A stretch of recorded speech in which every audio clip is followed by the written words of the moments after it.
Espace TV, les grandes gueules, le top des GG. On va parler maintenant, évidemment, du RPG Arc-en-Ciel ce matin. Patatras, qu'est-ce qui se passe du côté des RPG Arc-en-Ciel, mon cher? Bon, le RPG Arc-en-Ciel, disons, étonne un peu ces derniers temps, mais j'ai envie de dire positivement. Oui, bien sûr, il n'y a pas à hésiter là-dessus, parce que depuis le début de l'affaire Nabaya Gate, la communication du parti a été responsable. Et c'est ce qu'il peut faire, communiquer. Il y a un président qu'il a élu, qu'il a mis en place, et à qui il essaye de dire voilà comment il faut fonctionner. Parce que lorsque l'affaire Nabaya Gate a été révélée par la presse, automatiquement le gouvernement a fait une communication pour la blanchir et puis s'attaquer à la presse. Automatiquement le RPG a dit que ce n'était pas compréhensif que le gouvernement prenne la part d'un membre du gouvernement qui est accusé de faire des détournements. C'était des jeunes en majorité, mais le bureau politique soutenait entièrement le contenu de cette déclaration, et par la suite on a vu que les communications étaient dans le même sens. Le président de l'Assemblée nationale s'y est ajouté pour déplorer la communication du gouvernement. Alors cette dernière communication qui est apparue donc dans la presse comme sous forme de mémo, c'est après la formation partielle du gouvernement. Je vais lire les indignations. Comme ils ont nommé cela, les membres du bureau politique national. L'indignation des militants et l'incompréhension totale des populations sur la reconduction de Mme Zainab Dramé au poste de ministre de l'enseignement technique et formation professionnelle, malgré l'existence d'une procédure judiciaire pour détournement des fonds publics ouverte contre sa personne. Ensuite, en deuxième point, comme deuxième indignation, la hausse des prix des denrées de première nécessité et toute la cacophonie autour des prix actuels du pain. Et 3, la colère des jeunes, des femmes et des cadres du parti sur la reconduction systématique des ministres sortants, malgré le slogan « Gouverner autrement » qui avait suscité beaucoup d'espoir chez les populations. Et puis les indiscrétions notoires qui caractérisent les choix des hauts cadres pour les postes ministériels, les tractions en la matière, et cela dans les moindres détails avec une précision extraordinaire. Et puis les protestations de certains nominés par rapport à leur poste, et cela depuis le premier gouvernement Kassouri, mettant dangereusement en cause le pouvoir discrétionnaire du chef de l'État et des valeurs de la République. Et en dernier point, les guerres de clans qui apparaissent désormais au grand jour suscitent de nombreuses inquiétudes et colères chez nos militants à la base. Moi, je voudrais m'appuyer sur deux faits, et je crois qu'ils intéressent bien sûr tout le monde politiquement. C'est l'affaire Nabaya Gate et la position que le parti adopte par rapport à cette situation. C'est que le parti politique refuse de changer de ligne de mire. Depuis le départ, ils ont dit il faut amener la dame à se mettre à la disposition de la justice. Si la justice était à même de la disculper, en ce moment, elle pourrait reprendre ses fonctions. Je crois que c'est moral, une telle proposition. C'est comme ça fonctionne ailleurs. D'ailleurs, on n'attend même pas que cela vienne de quelqu'un ou du gouvernement. Vous démissionnez directement de vous-même. Quelque chose de incroyable qui s'est passé du côté d'Espagne, je veux dire ce week-end, parce que les premiers responsables en ce qui concerne le coronavirus, ils sont vaccinés avant la population, ils ont tous démissionné. L'armée, c'est fou, même fou. Le ministre.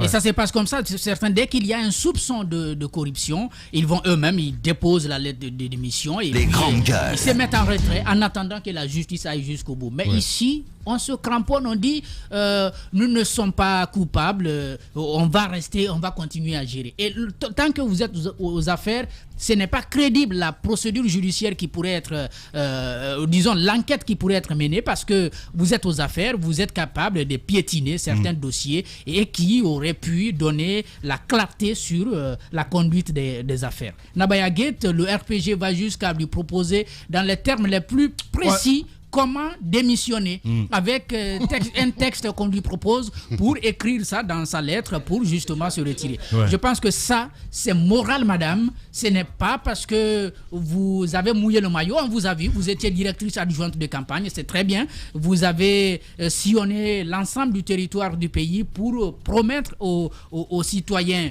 des monts et des merveilles. Ça aussi, c'est bien bon. Politiquement, vous êtes impliqué.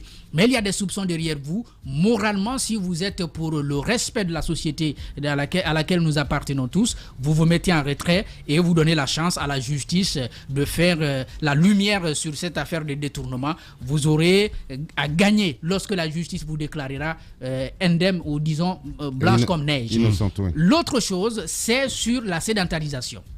Là également, c'est la même remarque parce que ça saute aux yeux qu'on voit des décrets qui sont lus confirmés. Tous les ministres sont laissés à leur poste, à part 2 qui ont quitté pour l'instant. Le parti ne comprend pas qu'il y ait, n'est-ce pas, une telle démarche.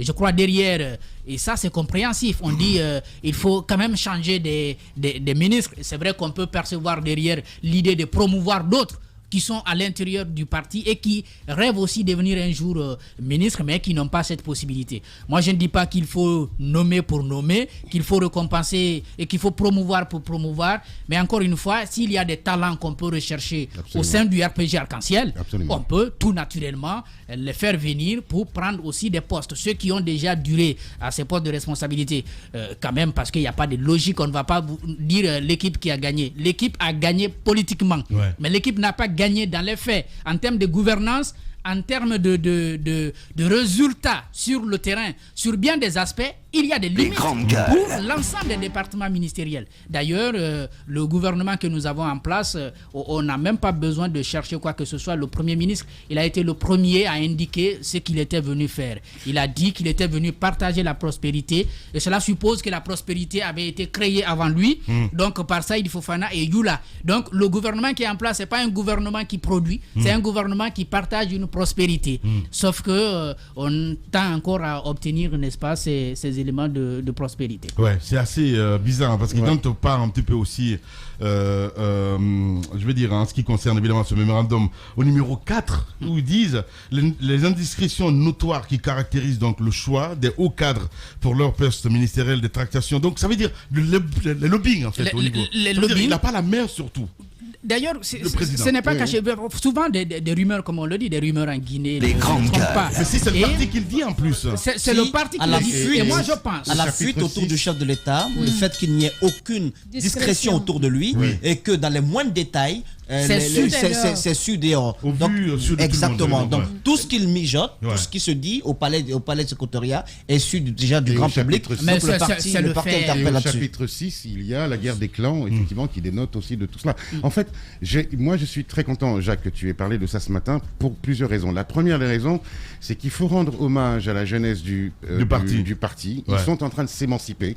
Ils ne sont pas là comme des bénébigouilles à suivre exactement ce que le gouvernement, ce que le président de la République fait. Ça, c'est déjà un premier point que moi j'ai noté. C'est une autre génération de politiciens qui dit à un moment donné, écoutez, lorsqu'un ministre, il faut quand même tout de même rappeler, c'est important, que Madame Nabaya doit comment dirais-je, doit être protégée par ce qu'on appelle la présomption d'innocence. Merci. Je cherchais mes mots. La présomption d'innocence. Cela étant dit, lorsqu'un ministre de la République est accusé, ou plutôt soupçonné d'avoir fait des détournements, la moindre des choses, lorsqu'on respecte la fonction qui est sienne, on se met, encore une fois, je l'ai dit la dernière fois, en retrait de la République. C'est une question de respect des institutions et surtout une question de respect du poste. Et de la dignité. Et de la dignité et de la morale politique. Bon, c'est bien dit. Voilà. S'il y a la morale. S'il y a de la morale politique.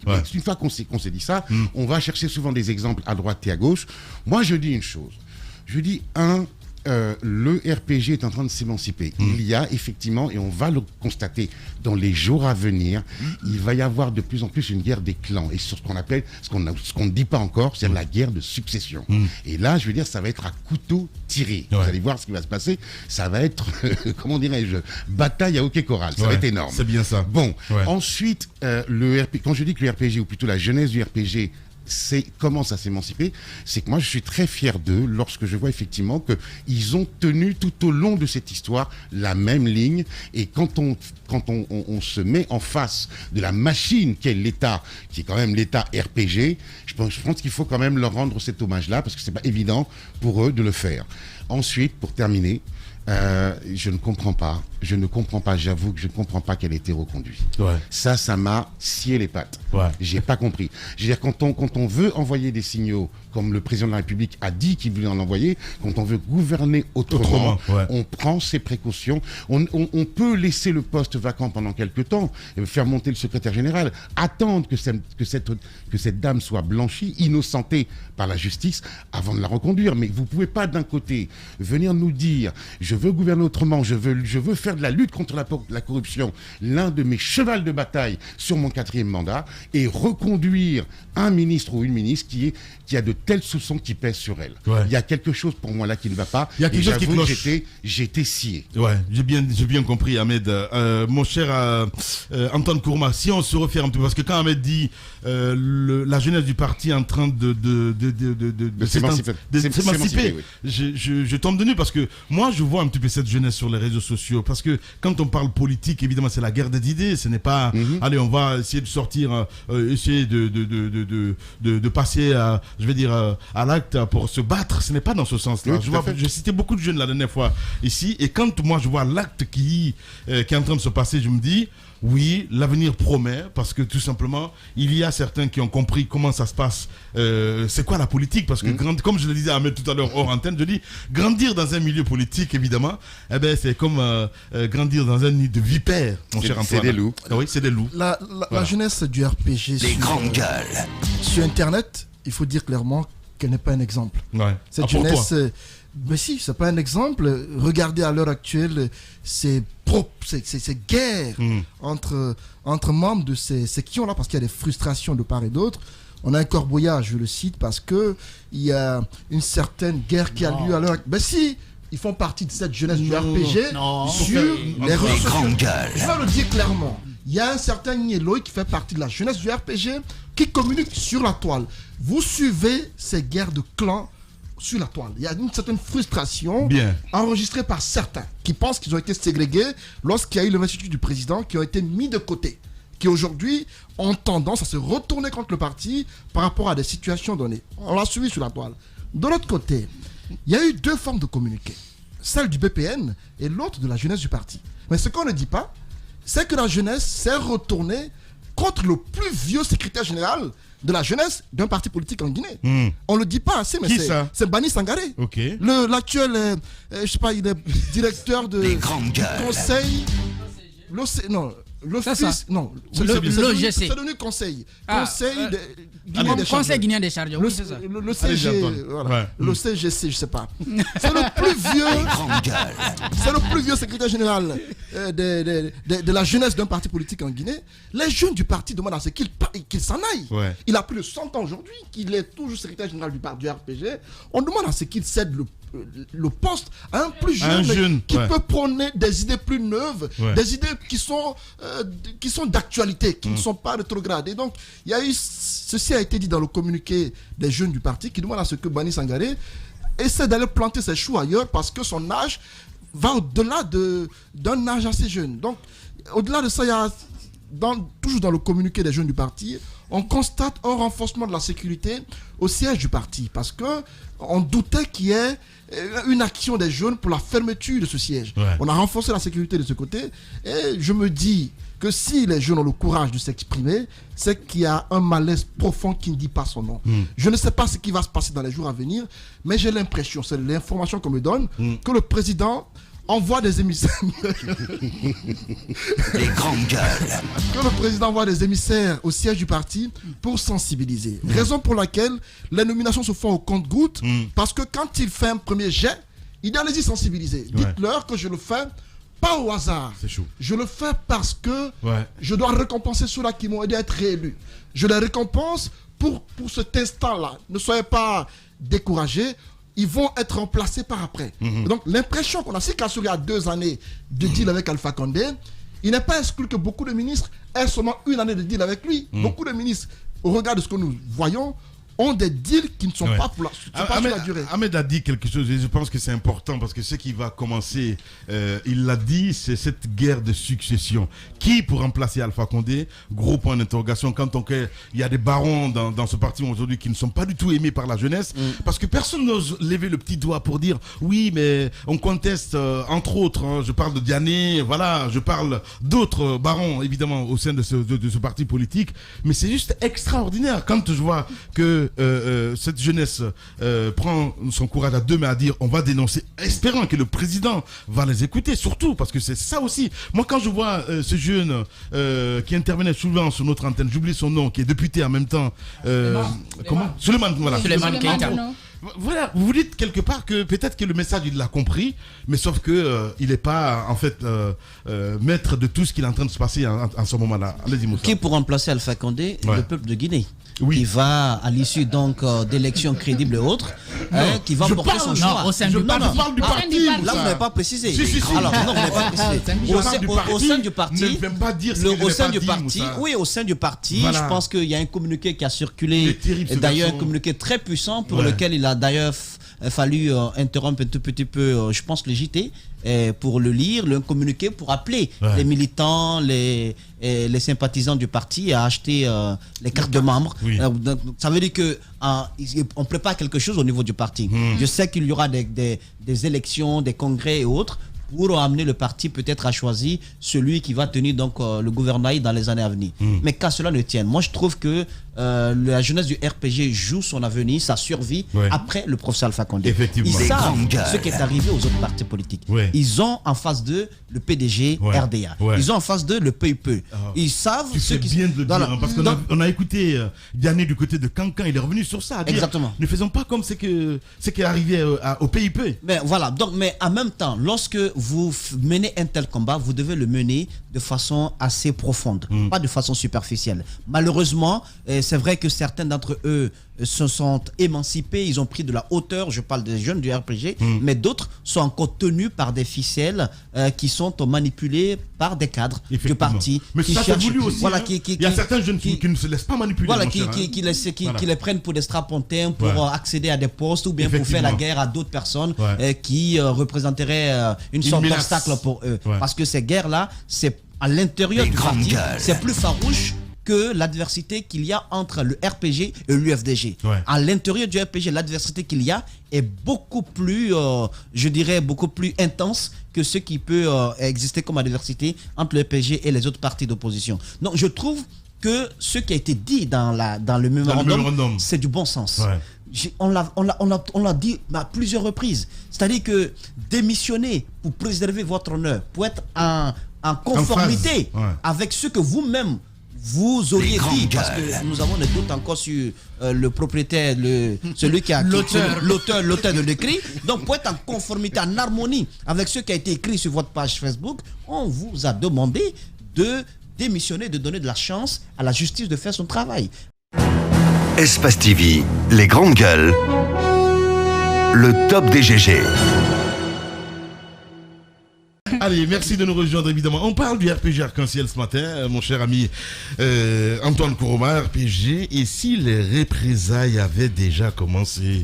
Vous posez cette question ce matin. Moussa Moïse, dans le communiqué qu'il a lu hier, vous avez dû le comprendre à travers le passage où Diané disait que les auteurs de ces mouvements reprendraient de leurs actes. Pour un peu reprendre ce qu'il a dit. Aujourd'hui, ce matin, on apprend assez de choses liées à quelques personnes indexées dans cette histoire, parce qu'il y a eu d'abord deux types de déclarations qui ont été faites. Une première qui a été adressée au président par le Bureau politique national pour contester la nomination au sein du gouvernement. Ils sont allés jusqu'à proposer une sorte de texte que pourrait rédiger Djenab Nabaya par rapport à sa démission s'il lui venait à l'esprit de le faire. De l'autre côté, il y a les jeunes du parti qui ont également fait une déclaration. Donc il y a eu deux déclarations qui apparemment n'ont pas plu à certains caciques du régime, notamment au docteur Diané, qui hier a rendu public un communiqué. Il a certes indiqué que c'était le Bureau politique national, mais selon nos informations, c'est lui qui l'a rédigé et l'a rendu public pendant qu'on était en pleine émission. Alors, les représailles apparemment ont commencé, parce que j'apprends qu'hier, le président a reçu l'enseignant Komara, qui est le secrétaire administratif du RPG Arc-en-Ciel, qui est aussi secrétaire général du gouvernement. Il y a des noms comme Bani Sangaré qui sont cités comme étant les meneurs dans cette histoire. Sekou Swapé a été également cité. Ouais. Et parmi les sanctions envisagées, nous apprenons que ces différents noms cités seront suspendus de leurs fonctions au sein du parti et plus élargis quelques-uns au niveau de la fonction administrative. C'est le cas de Bani Sangaré au Conseil guinéen des chargeurs, dont le décret pourrait sortir dans les jours à venir. On apprend qu'il pourrait être sanctionné par rapport à cette lettre envoyée au président. Le cas de Bani Sangaré, le cas de cabinet Lansana Komara, non, c'est plutôt Lansana Komara, son cas est le plus en vue parce qu'on apprend que c'est lui qui est dans le viseur du chef de l'État, surtout c'est dans le meneur. C'est le meneur du groupe. C'est le meneur. Ouais. Ouais. Il est dans le viseur d'Alpha Condé, surtout de Dr Diané. Oui. On l'accuse d'avoir fait de la rébellion au sein du parti. Il n'aurait pas dû adresser au président cette lettre, surtout dans la forme comme c'est venu. Selon ce que nous apprenons, Diané aurait aimé que le bureau politique national accompagne le président dans ses décisions sans pour autant les contester. Donc le fait d'avoir eu l'impression de contester les décisions du président vont leur valoir certaines choses. Le cas de Sekou Swapé, on apprend qu'un véhicule aurait été donné récemment par le chef de l'État. On l'a menacé de le lui retirer parce que tout simplement il fait partie des personnes qui contestent les décisions du président. Donc il y a également le chef du cabinet du ministère de l'Éducation, Daouda Diakité, qui est membre du RPG, membre du bureau politique national, qui est cité parmi les personnes qui dans les jours à venir pourraient subir cette colère du chef de l'État, qui considère cela comme un affront à son endroit, qui pense qu'on ne peut pas contester ses décisions, surtout dans un contexte où des alliés, même des opposants, sont actuellement en train de le critiquer. Tout cela, les membres de son parti, selon ce que nous apprenons, n'ont pas le droit de le faire ainsi. On pense un peu à de la rébellion, ce qui est condamnable aux yeux des meneurs du pouvoir. Voilà. Qui peut-on s'attendre? Toi, tu connais très bien ce monde politique. Ahmed Kourouma. Non, mais c'est important. C'est un panier à scab quand même, hein, sincèrement. Mais c'est un panier à crabe. Je l'ai dit hier, c'est deux visions qui s'opposent en ce moment. Ce qu'on pourrait reprocher au bureau politique du RPG, c'est d'avoir mis les choses sur la place publique. Il me semble que le docteur Diané avait commencé à allumer la mèche il y a deux week-ends de cela à Cancan, en prévenant qu'il ne voulait pas que le RPG finisse comme les autres partis. Il l'avait dit. Et je pense que le docteur Diané a suffisamment d'autorité à un moment donné pour taper du poing sur la table, et il a raison sur ce point de vue-là. Je pense qu'avant de mettre les choses sur la place publique, il faut qu'on arrête cette tradition en Guinée d'aller devant les médias tout de suite et déballer son linge sale. Moi, je vous donne un exemple. Quand moi j'ai démissionné, j'ai fait une lettre, mais après ça s'est arrêté là. J'ai donné aucune interview, jamais critiqué Papa Koli ou qui que ce soit. Il faut avoir de l'élégance en politique, c'est ce que j'essaie de faire. Et c'est le cas du docteur Diané, qui a hier, à juste titre, a tapé du poing sur la table en disant attention, non seulement le président de la République est attaqué par les gens d'en face, mais on ne peut pas, dans son propre camp, l'attaquer et contester ses décisions. Alors, qu'il y ait une révolution à l'intérieur du RPG, c'est une très bonne chose. Maintenant, il y a deux manières de faire les révolutions. Il y a ce qu'on appelle les révolutions de velours, type Dr Diané, qui veut réformer le parti de l'intérieur, mais de manière d'abord très confidentielle à l'interne, et puis comme il l'est dans la vie, de manière très discrète. Et puis, tu as ceux qui aiment aller tambouriner la poitrine, contester, pour essayer de, comme on dit en guinéen, de se faire voir. Et cette méthode-là ne peut pas fonctionner dans un contexte actuel. Donc, celui qui a de la poigne, on le sait, il est discret, mais lorsqu'il parle, en général, tout le monde l'écoute. C'est le docteur Diané, et il vient de taper du poing sur la table. C'est pas vraiment le cas, mon cher Antoine. Ahmed Kourouma. Détrompez-vous. Je sais de quoi je parle aussi. Je sais aussi de quoi je parle. Voilà, parce que quand tu vois un petit peu ces derniers temps, je veux dire, les militaires à la base, il y a une vidéo d'une dame qui a circulé ces derniers temps, une certaine Bangoura, je ne sais plus comment elle s'appelle, Madame Bangoura en tout cas, qui faisait des déballages. C'est juste extraordinaire. Ça veut dire, Je veux dire, quand on a atteint, je veux dire, un certain niveau de pauvreté, c'est juste extraordinaire. Parce qu'il y a de la frustration. C'est très important. Faut pas mélanger. Voilà, non, je ne mélange rien du tout. Voilà, je ne mélange rien du tout. Où tu parles des réformes qui doivent se faire à l'intérieur du RPG, ou tu parles de la pauvreté. Ce sont deux choses complètement différentes. Non seulement la dame, elle parle de ça. Elle parle des faits, de ce qui se passe à l'instant. Parce qu'elle indexe, entre autres, Dr Diané, Ballot, et puis... Qu'il soit critiqué à l'interne, c'est une évidence. Que les gens ne soient pas contents après certains parce qu'ils estiment que tout le monde ne partage pas le même gâteau, ou plutôt tout le monde ne profite pas de ce qui se passe, c'est aussi une évidence. Moi, tu me dis, je connais la politique, heureusement pour moi, je la connais un peu, j'en ai fait. Donc, à l'interne, je fais le constat. Voilà, je fais un constat il y a deux manières de faire une révolution dans un parti politique. La manière médiatique, qui n'est pas la bonne, voilà, qui n'est pas la bonne, et puis la manière de velours, comme Diané est en train de la faire. Sauf que le patron n'a pas la bonne information, c'est aussi simple que ça. Je suis désolé. Voilà. Non. Il faut arrêter de dédouaner le patron. Je ne dédouane pas. Non, attendez. Je parle un petit peu de l'entourage. Tu vois ce que je veux dire? Parce que quand on parle aujourd'hui, qui a accès directement? C'est Ballot, c'est Diané, c'est qui encore? Ça sert à rien du tout. Les militaires à la base n'ont pas accès au président. Et tu sais qu'il a changé son numéro il y a quelques mois là. Absolument. Voilà. Donc il voulait plus qu'on c'est ce que j'ai dit justement. Parce que on disait que c'est le président des vrais gens, que tout le monde a accès à lui, mais depuis un moment, non. Il faut arrêter avec ces slogans. Il faut la mine Guérassi. Il faut arrêter avec ces slogans creux. C'est le président du ceci. C'est pas possible. Non, mais quand on dit que tout le monde a accès à lui, c'est moi qui l'ai dit. Est-ce que c'est moi qui l'ai dit? Non, mais ça, c'est gouverner autrement. C'est moi qui l'ai dit. Non, mais tu le reprends. Là, tu viens de me dire, c'est le président des vrais gens. C'est pas moi qui l'a dit. Que tu me dises comment ça s'appelle? Que tout le monde a accès à lui. Que tu me dises que Adafo sur la radio des vrais gens, je viens d'entendre. Le président de la République est le président d'une élite. Voilà, ça, il faut qu'on se le dise, c'est une réalité. C'est bon. Après, les vrais gens, c'est autre chose. Non, tu comprendras. Allez-y, mon cher Moïse.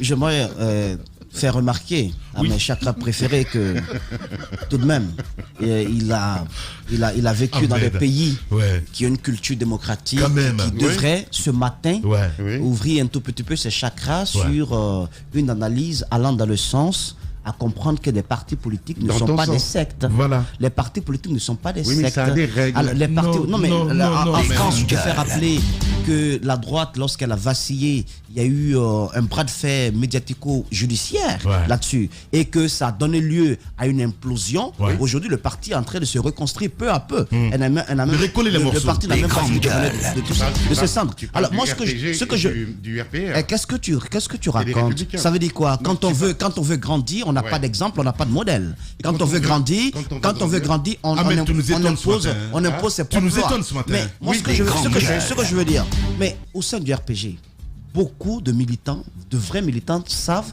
qu'ils travaillent à peu près pour le roi de Prusse. Ils savent que, au fond, ils font un travail pour lequel ils ne seront jamais reconnus, ils ne seront jamais récompensés. D'ailleurs, ils le font. Mais c'est important parce que lorsque vous voyez le chef de l'État gérer le pays, gouverner le pays, en mettant en avant cette question de rétribution, de poste, de contentement, eh bien, c'est normal qu'au sein de son parti politique, cela ait des conséquences assez profondes. C'est lui qui le fait. Alors, moi, je veux dire une chose. Je vais vous faire remarquer quelque chose. Mais à la tête du pays, encore une fois, Ahmed Kourouma, vous avez... Je suis ton chakra ou je suis Ahmed Kourouma? Non, mais Ahmed Kourouma, mes chakras. À la tête du pays, c'est le candidat du RPG qui gouverne depuis plus de 10 ans. Alors, il fait quoi comme gouvernance? Il impose une gouvernance qui est le réceptacle de sa philosophie politique, qui est sa vision, ce qu'il sait de la politique et tout cela. Alors, mais je pense la connaître parce que je vis dans ce pays depuis plus de 10 ans. Donc, j'en subis les effets, moi. Donc, je sais ce que ça signifie. Alors, lorsqu'il le fait à la tête du pays, mais c'est la même vision qu'il va imposer au sein de son parti politique. Je pense qu'il ne peut pas y avoir il ne peut pas exister de cloison étanche entre le RPG, son fonctionnement, et la gouvernance qu'il y a à la tête du pays. Aujourd'hui, ceux qui font face à la justice, la plupart, la majorité, ce sont des gens qui ont été arrêtés pour des délits d'opinion. Ceux qu'on veut, la colère du chef de l'État contre la jeunesse du parti, c'est parce que cette jeunesse a fait montre d'une certaine... Écoutez, c'est une fronde. Non, c'est pas une fronde, ça. Non, mais d'ailleurs, ils l'ont fait dans une forme assez polie, une forme assez respectueuse. Non, mais ils l'ont fait avec beaucoup de respect, beaucoup d'approche. Moi, j'estime que le président de la République reste conforme à lui-même, c'est-à-dire que toute opinion contraire à celle que lui, il a toute démarche allant dans le sens.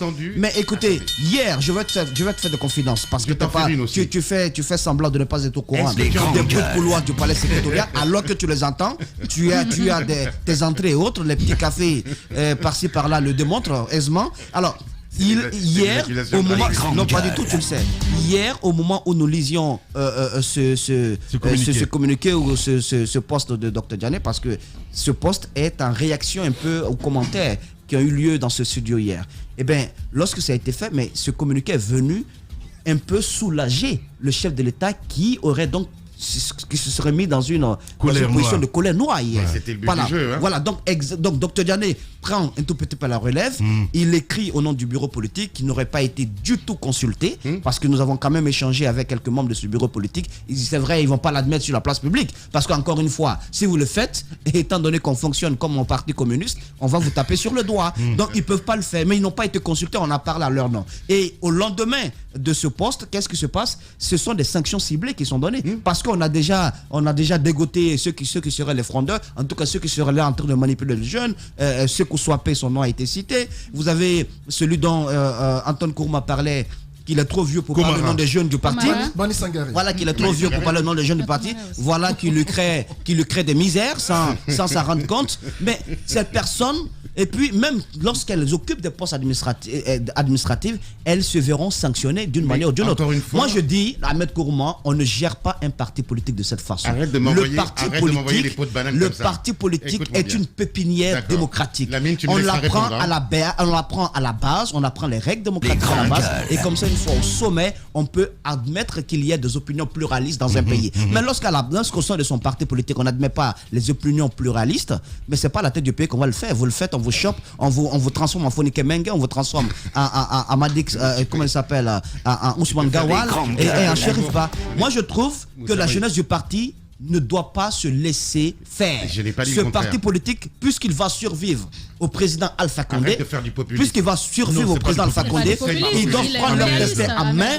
Ils doivent prendre leur destin en main de façon assez respectueuse. Encore une fois, c'est la démarche d'ailleurs qu'ils ont, donc je trouve que ce sont des jeunes responsables. Il faudrait qu'ils puissent continuer le combat de façon respectueuse. Le linge sale en famille, qu'est-ce que ça veut dire, lavant leur famille? C'est hypocrite cette expression. Tu sais pourquoi?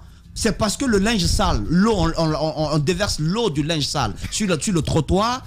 On le fait, vous savez pourquoi? Parce qu'au sein de la famille, il n'y a pas d'écoute. On n'écoute pas les bruits, on n'écoute pas les sons de cloche. Si, c'est parce qu'à l'intérieur du parti politique, on n'admet pas des opinions contraires. Si on avait écouté ces jeunes, on ne serait pas là aujourd'hui à parler de ce débat-là. Donc je trouve que la jeunesse du parti doit prendre son destin en main.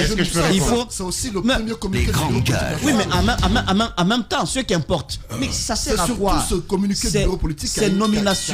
Ces nominations obéissent à quelle culture démocratique? Vous distillez des crises cardiaques, vous faites non mais c'est extraordinaire. Pour le cas Lansana Komara, juste pour enchérir, on a vu cette nomenclature du gouvernement. Le secrétaire général du gouvernement ne fait pas partie de cette nomenclature. Il n'y a que le secrétaire général des affaires religieuses. Le poste de Komara a été, je ne dirais pas occulté, mais ça n'existe pas. Il n'a pas été reconduit.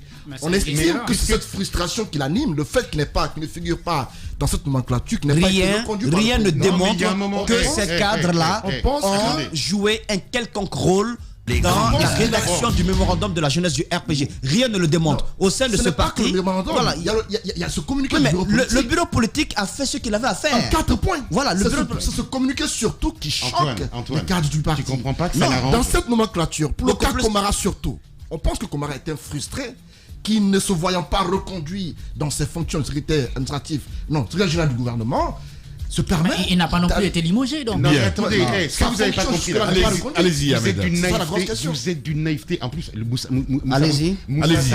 Ça l'arrange. Je vais te dire pourquoi ça t'arrange qu'il y ait le bordel interne du RPG. Je peux comprendre. Cela étant, tu parles de revendications. Non, mais attends, tu parles de revendications. Si c'était encore des revendications pour réformer le parti, je comprendrais. Mais ce sont des revendications de gens qui ont été frustrés, qui n'ont pas eu de poste. Et c'est à titre purement individuel. Attendez, je voudrais finir. Je vais ne pas être d'accord d'accord, mais je voudrais finir. Merci.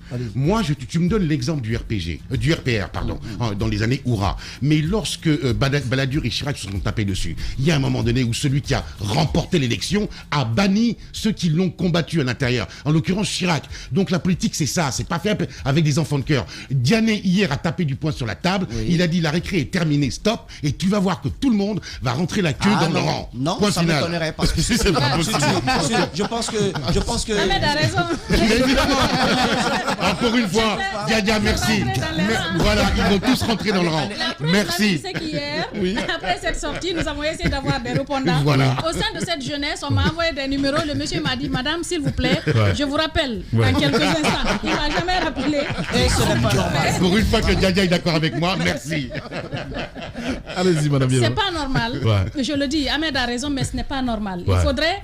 dans toute entité, écouter en tout cas des sons de cloche différents. Parce que c'est ce qui peut aider l'entité à émerger, à aller de l'avant, à accepter les critiques et suggestions. Les jeunes, ce qu'ils ont dit, ça n'a pas commencé par eux. Je le disais, on a tendu le micro à beaucoup de Guinéens qui ont dit la même chose, notamment le fait que Zainab n'a pas demandé de poste. La jeunesse n'a pas demandé de poste. Ils disent que normalement, Zainab Nabaya, par exemple, n'aurait pas dû être reconduite.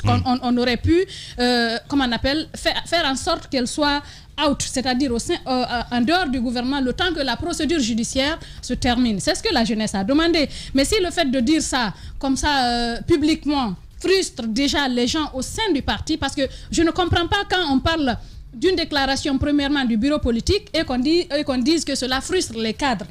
On parle de qui finalement? Parce que le bureau politique, c'est quand même des cadres qui forment le RPG. Maintenant, pourquoi une déclaration du bureau politique et un mémo, comme on appelle des réclamations, parce que c'est une sorte de fronde, parce que la jeunesse n'est pas d'accord avec la façon dont les choses sont en train de se passer aujourd'hui. Et je trouve que c'est tout à fait normal, en tant que membre du RPG, qu'il fasse par exemple des propositions, qu'il sorte un mémorandum. C'est des critiques et suggestions qui pourraient aider le RPG à aller de l'avant, à faire en sorte de ne pas tomber dans la même situation que le PDG-RDA qu'on a connu, que le PUP, parce que après ces chefs d'État, les partis se sont carrément éteints. Il n'y a pas eu de suite parce qu'il n'y a pas eu de préparation en amont. Mais si on nous fait comprendre qu'aujourd'hui, parce que ce qu'on a compris en Guinée, c'est que toute personne qui s'oppose généralement, on fait une sorte de culte de la personnalité. La personne qui est là, le chef de l'État, c'est à lui qu'il faut obéir, il faut faire tout pour le satisfaire. J'ai l'impression que c'est cela en Guinée. L'opposition, par exemple,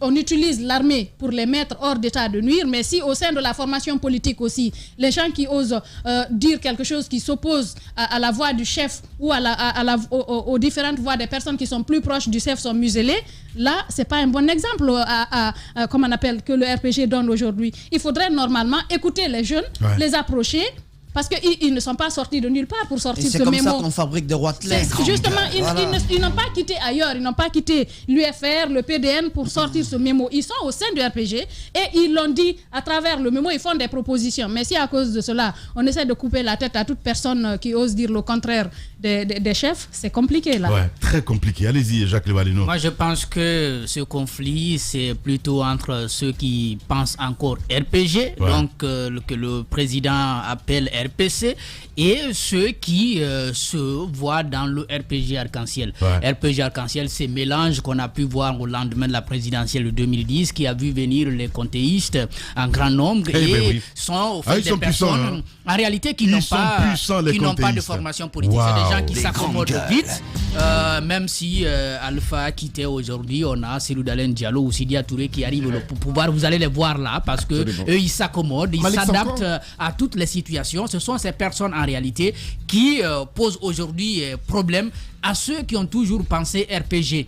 Bon, après, il y a toujours les arguments. C'est le système. Ce sont eux le système. Et il faut le comprendre très nettement. Ils ne sont pas tous contents. Malik Sanko n'est pas content. Oui. Ah bon? La COBAG n'est pas contente. Oui, comment ça? Elle a fait une déclaration. Il s'est battu. La COBAG pense. Je crois qu'il est rêvé grand, mais on l'a laissé à la caisse pour l'instant. Donc, ce que je veux ajouter, c'est que ces comtéistes, donc, quand même ont un argument. Et je crois que à leur décharge, c'est aussi compréhensif. Ils disent que le RPG originel, c'est 18%. Donc, si le RPG a pu gagner la présidentielle de 2010, c'est bien entendu grâce à leur rapport. Et pour, disons, l'alternance qui n'a pas eu lieu cette année, il a fallu encore ces comptéistes parce que ce sont eux qui ont osé. Ce sont eux qui se sont mis devant. Ce sont eux qui ont parlé, n'est-ce pas, de ce troisième mandat. Et ils sont allés au front.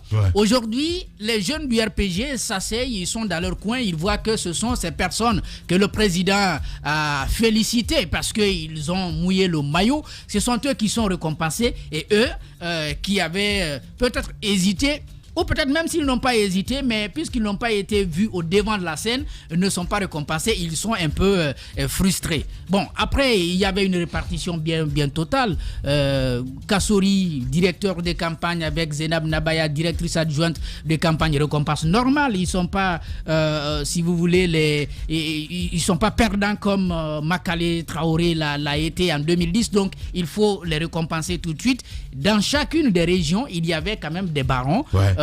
Au Fouta, donc Mokhtar, et puis le gars de Papakoli en forêt, et puis en Haute-Guinée, ceux qui sont naturellement connus là-bas, qui étaient à ce niveau. Oui, justement, il y a certains qui se sont battus. Mais peut-être qu'ils n'ont pas montré ça visiblement. Soit ils n'avaient pas suffisamment de moyens, ou ils n'avaient pas d'accès directement au chef de l'État. Pour la forêt, par exemple, on vous parlera de Papakoli et peut-être de Marc Yombuno. Pourtant, Sekou Swapé. Pourtant, il y a d'autres qui étaient en bas. On me parle souvent d'un certain Néma Augustin qui sera au service des pétroles. Jacques, s'il te plaît. Non, je suis en train de citer comme ça les noms qui sont souvent revenus. Ouais. Je crois qu'aujourd'hui, c'est cette question de récompense en réalité qui pose problème en plus de la réforme qui est souhaitée. Je ne pense même pas qu'il y ait réforme en vue au sein du RPG Arc-en-Ciel parce que ça ne traverse pas les esprits des gens. On veut avoir le parti traditionnel comme il a toujours été, un président de la République qui reste chef fort, et puis le chef du temple qui est Diané, donc qui ne veut pas lâcher. Ce qu'on appelle en politique le messianisme, avec un grand messie au-dessus de tout le monde. Mais cela étant, Gaïa, juste une chose quand même qui est importante. Moi, je ne crois pas. Elle commence à rigoler d'avance. Bon, Gaïa, regarde-moi. Je crois profondément, contrairement à ce que Moussa Moïse dit. Moi, je crois que Diané n'est pas fermé à la critique. Je pense qu'il est fermé à l'opportunité du moment. Quand tu veux réformer un parti, il y a un moment pour le faire. Le président de la République est en train d'affronter beaucoup de critiques autour de lui. Les gens, effectivement, la base est mécontente, des nominations qui ont été faites. Il y a la ministre qui est contestée, celle qui est accusée, à tort ou à raison, etc. Donc, je pense que là où le docteur Diané a tapé sur la table, c'est je pense qu'il trouve que le moment n'est pas opportun. Je ne crois pas que soit un homme fermé à la critique. Moi, je le connais bien. Je pense que c'est un homme... Attendez, je finis. Mais le problème véritable... Prenez le temps de laisser les gens finir. Prenez le temps. Non, Antoine, je suis pas d'accord. Prends le temps de me laisser finir. Pardon, il va finir. Merci. Que ça vous plaise ou pas, que ça vous plaise ou pas, laissez-moi finir. Allez-y, Ahmed. Merci. Grand frère, faites l'avocat du diable. Alors, j'ai bien fait. Ah ben c'est bien, allez-y, Ahmed. Alors, je dis que le docteur Diané, voilà. Donc je dis qu'à mon avis, le docteur Diané n'est pas fermé à la critique, il est fermé à l'opportunité au moment. Bien. Voilà, qu'il n'est pas pour clore. Alors moi, je vais quand même dire que on ne peut pas parler quand même de rébellion en se basant sur les écrits de la jeunesse du parti. Encore une fois, je m'appesantis sur le travail qui a été fait par cette jeunesse. Vous ne pouvez pas prétendre à donner au pays une gouvernance vertueuse si au sein du parti politique qui vous a choisi comme candidat, vous ne permettez pas à des voix dissonantes de s'exprimer. C'est de cela qu'il s'agit. Mais ça n'a jamais été le cas. Je trouve que le RPG n'est pas le seul. Si ça n'a jamais été le cas, lorsque quelqu'un entame le pas, il faut l'encourager. C'est pas parce que ça n'existait pas au sein de certaines formations politiques qu'on ne va pas le faire. Lorsque la jeunesse même a fait des propositions, le chef de l'État, qu'est-ce qu'il aurait dû faire? D'abord, il aurait dû ne pas être le patron de ce parti politique. Dans les conditions normales.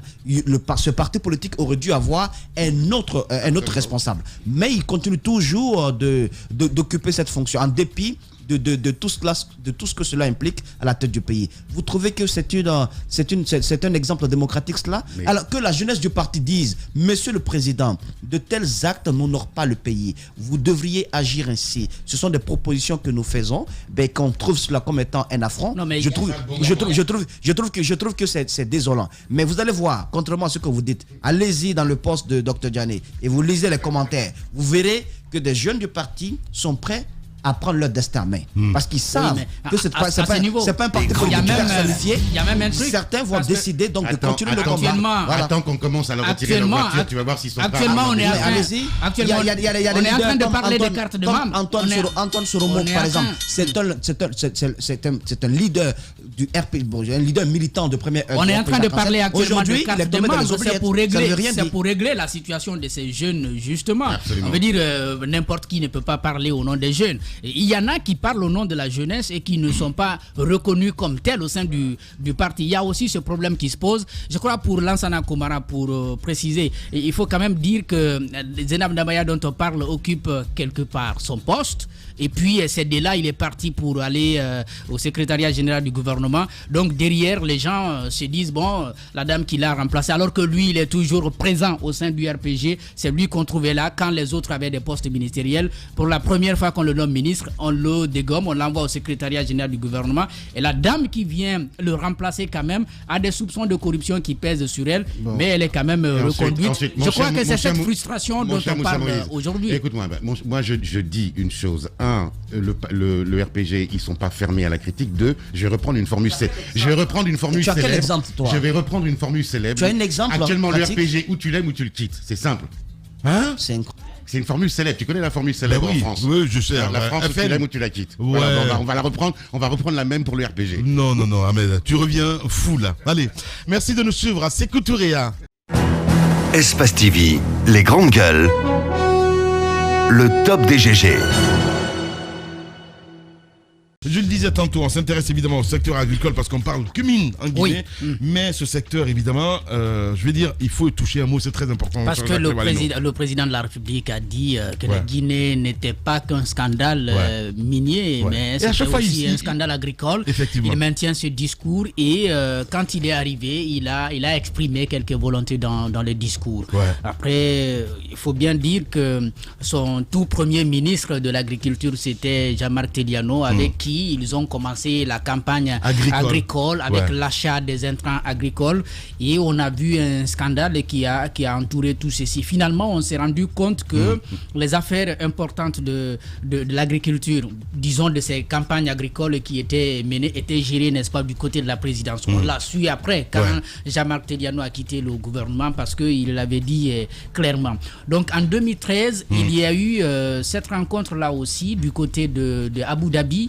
Le gouvernement guinéen est parti rencontrer les investisseurs étrangers pour leur présenter la Guinée agricole. Donc souvent quand on partait, c'était de dire bon, nous avons la bauxite, nous avons le fer, nous avons du diamant, mais on est allé pour dire combien de terres arables nous avons, plus de 6 millions d'hectares disons, avec une pluviométrie qui va avec donc des éléments qui donnent clairement envie d'investir dans le secteur agricole. Ça, c'était en 2013.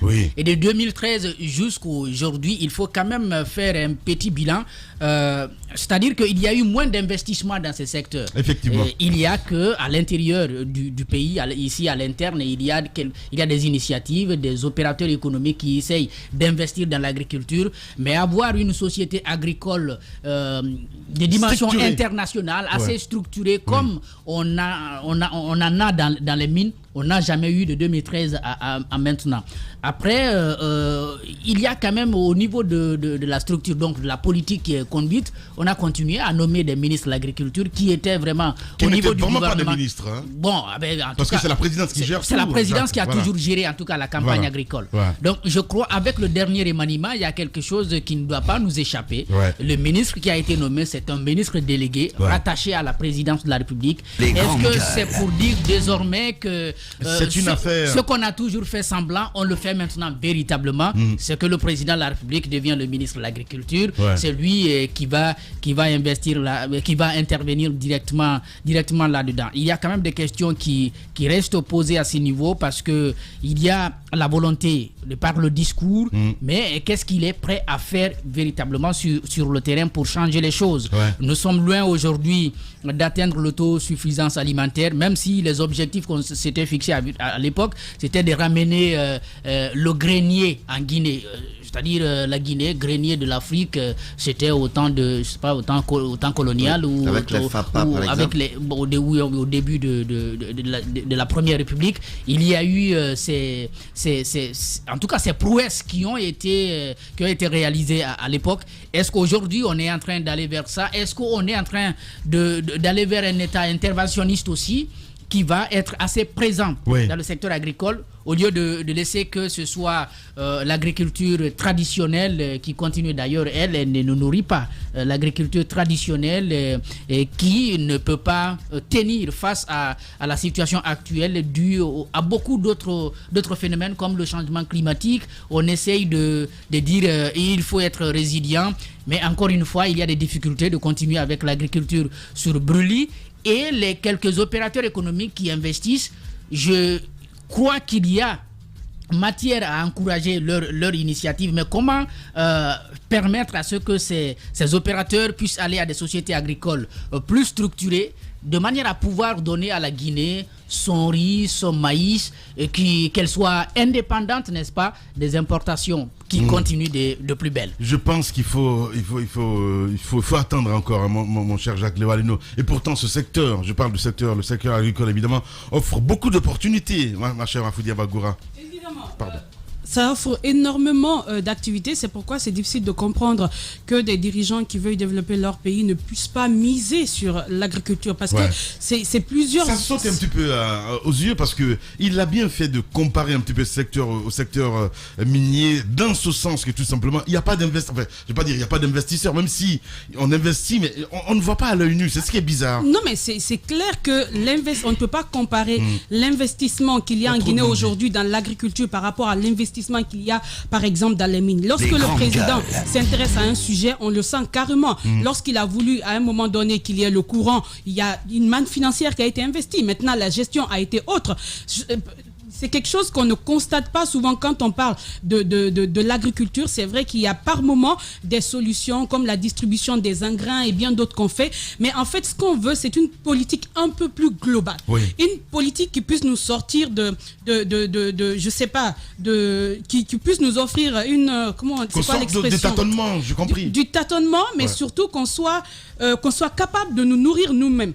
Quand on prend merci, c'est l'expression, l'autosuffisance alimentaire. Quand on prend aujourd'hui Kaba qui est menacé, la quantité de riz qu'on peut produire là-bas et savoir que l'État ne fait même pas face, c'est un problème. Quand on prend les terres arables un peu partout en Guinée, savoir qu'ils ne sont même pas exploités, regardez, ça c'est un problème. Maintenant, c'est le peu qu'il y a, on essaie de colmater. Et quand on prend les Guinéens qui investissent aujourd'hui dans l'agriculture, ils sortent avec beaucoup de problèmes. Parce que l'agriculture, c'est en même temps toucher beaucoup de secteurs. Aujourd'hui, on peut vouloir, par exemple, investir dans l'agriculture. Les Guinéens vont produire sur place. Mais comment prendre les produits de l'intérieur pour Conakry ou les produits de la Guinée pour d'autres pays? Les infrastructures routières, tout ce qui rentre en jeu, quand on prend les produits qu'on produit à l'intérieur, bananes et autres, et ananas, c'est généralement des produits qu'on perd en grand nombre. Parce qu'il y a même pas une politique, parce que la politique dont on parle, cette politique permettrait même d'avoir une idée sur l'utilisation à tous les niveaux des productions qu'on a. Il y a la conservation et tellement de choses. Je pense que les acteurs sont là. Mais le problème de la Guinée, c'est souvent ça part de la volonté. Lorsque le président a la volonté, il trouve des répondants. Si pour lui, c'est pas si important que ça. Tout faire, non, je dis il trouve des répondants. Non, je suis désolé. Je n'ai pas dit qu'il va faire. J'ai dit qu'il ait la volonté. Il a la volonté. Je ne suis pas en train de le défendre parce que quand je vois aujourd'hui que ce ministère s'est rattaché à la présidence de la République, on dit la même chose. Ça veut dire beaucoup de choses. On dit la même chose. Voilà. Jusqu'à date, le président, il n'a pas la volonté. C'est qu'on nous ment. Bah oui, je suis désolé. Ça ne serait pas étonnant, mais toujours est-il, pour conclure rapidement, si le président a la volonté aujourd'hui de faire de l'agriculture un secteur clé comme les mines, je pense que tout ce qu'il lui faudra, c'est d'écouter les acteurs. Il a déjà prouvé ses prouesses quant à aller chercher des fonds pour quel que soit le secteur. Il peut en trouver pour l'agriculture, mais pour le moment, je pense que ses priorités sont ailleurs. Et c'est ça le malheur. Justement, allez-y, Moussa. Je pense que... Brièvement, hein. Oui, brièvement. Quand on veut lutter, par exemple, contre une inondation, on ne cherche pas à nettoyer la maison, on met fin à la source où l'eau s'écoule. Effectivement. Hein, on met fin, on essaie de boucher les trous où il y a le suintement de l'eau et tout cela. Je pense que nous sommes en train de faire le contraire. Vous ne vous attaquez pas au problème, à la racine, vous attaquez aux conséquences, vous attaquez aux effets. Ça ne peut pas marcher. L'agriculture, c'est trop sérieux pour que ça serve d'alibi politique. Justement. L'agriculture, c'est tellement vital qu'on ne peut pas en faire un élément de propagande. Et malheureusement, je suis désolé, c'est ce à quoi nous avons assisté depuis des jours. L'agriculture, dans notre pays, est beaucoup plus tenue par quelques mécènes, parce que c'est pas seulement dans le football. Même dans l'agriculture, il y a le mécénat. C'est-à-dire qu'ils portent des initiatives dites présidentielles. Quand on dit initiative présidentielle, cela sous-entend que le chef de l'État a mis la main à la poche au niveau de son fonds de souveraineté assez large. Il a mis la main là-bas pour tirer quelques fonds et permettre donc à ce secteur vital pour le devenir de la nation, parce que qui parle d'agriculture parle quand même du présent, mais aussi de l'avenir. Mais c'est pas ce qui se fait. C'est tenu par quelques mécènes. Je ne vais pas citer de nom pour ne pas que ça puisse donner lieu à des choses, puisque dans ce pays... Ce n'est même pas une question de mécène, parce que quand vous prenez la présidence déjà, oui, il y a un véritable ministre. Est-ce qu'il y a un véritable ministre? Gros point d'interrogation. On voit qu'il y a d'autres étrangers, évidemment, qui sont là, qui travaillent pour le président, toujours dans ce secteur. Oui. Au niveau de l'agriculture, je finis. Au niveau de l'agriculture, vous parlez des superstructures, de la superposition des structures. Il y a un Mauritanien, il y a un Malien, et pas que, même un Burkinabé. Mais vous ajoutez à tout cela le rôle que joue en termes de conseil, peut-être de monsieur Kiridi Bangoura, mais aussi ce qui a pu se passer avec ce qui a pu se passer avec Madame Sogipa Mariama Kamara, qui est restée quand même, qui est restée ballottée à tout vent entre les conciliaires le palais secrétaire et autres. Mais que voulez-vous qu'elle fasse? Vous voulez-vous qu'elle fasse quoi? Je vous dis, la mine, on ne l'a pas laissé bosser, clairement. Qu'est-ce qu'elle pouvait faire? Ce qu'elle pouvait faire, c'est ce qu'elle a pu faire lorsqu'elle était à la Sogipa. C'est ce qu'elle a pu faire là-bas. Moi, s'il te plaît, je dois payer. C'est quand même la seule entreprise. Je ne dis pas le monsieur qui est là-bas actuellement, Béni. Écoute, je finis de parler, monsieur Forêt. Le jeune qui est là actuellement là-bas. Je finis. Le monsieur qui est là-bas actuellement, Béni, je ne dis pas qu'il n'a pas de niveau, qui ne fait pas un bon travail. Il peut bien réussir parce que les premiers éléments sont rassurants. Mais je dis, la seule entreprise qui a survécu au régime de Sékou Touré, au régime de Conté, et qui est en train de vivre encore au temps de Condé, c'est la Sogipa. Merci beaucoup. Voilà. Mais ça veut dire quoi? Lorsqu'il n'y a pas de bilan, l'entreprise disparaît. Exactement. C'est logique. Ce que je veux développer est très important. Ne noie pas le poisson par la queue. Ce que je veux dire, l'agriculture, la mine, c'est la production, c'est le stockage, c'est le transport, mais aussi la transformation. Prenez ces 4 éléments. Dites-nous dans notre pays, parmi ces 4 éléments, je tape des parce que ça me touche. Dans ce pays-là, parmi les 4 éléments fondamentaux, quel est l'élément qui marche?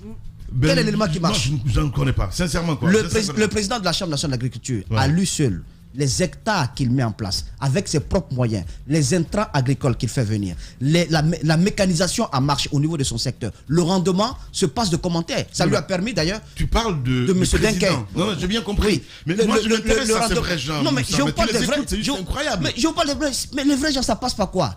Les vrais gens vont continuer à travailler avec le Daldaba, avec non, mais quand même, la mine. Alors, pour laquelle, tout à l'heure, je dis, il y a un mensonge d'État, en tout cas, dans ce secteur-là. Ce que je souhaiterais, c'est que le président de la République laisse ce secteur à des spécialistes.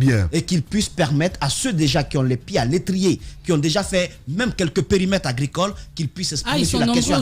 Ils sont nombreux, ils ne sont pas organisés.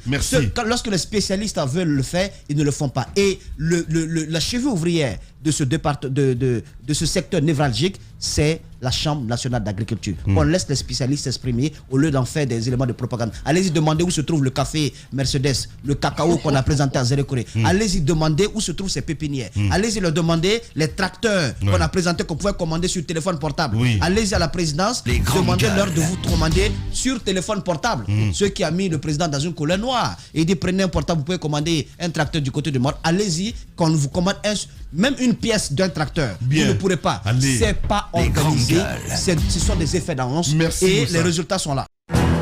Espace TV, les grandes gueules, le top des GG.